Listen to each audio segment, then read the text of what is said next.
If you're still alive and kicking in your survivor pool, we're going to try to help you stay that way. I'm joined by Mike Cole now with our lock and upset segment. So Mike, first off, let's start off with what team in week 6 is looking like a sure thing?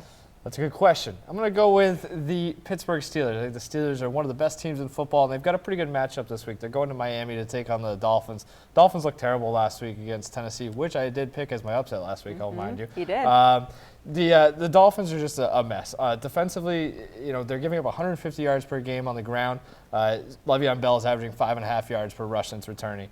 They have allowed opposing quarterback rating of about 101, and obviously the Steelers have one of the best passing attacks in football. And Ryan Tannehill's actually gotten worse under Adam Gase. So it's just, you add it all up, I like the Steelers to cover even that 7.5, 8-point spread.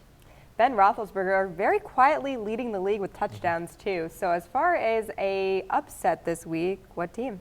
I'm going to go to the NFC South, which is a little bit unpredictable. It just seems like all of those teams aren't very good at this point, other than the Falcons. You've got the Carolina Panthers heading to the New Orleans Saints.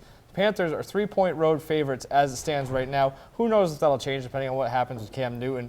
But regardless, I still think I like the Saints in this one.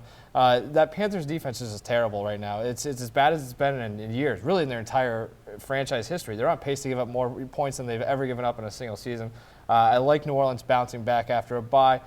So I think that the Panthers probably make some dumb decision late in the game that costs them, like they can't field a punt or something like that, like we saw on Monday night. So I like the Saints to pull away late, maybe with a late field goal. Well, according to ESPN stats and info, the Panthers only have a 7% chance of making it into the playoffs. They're 1-4. No one saw this coming. No, it's not good. Good luck this week in your survivor pools.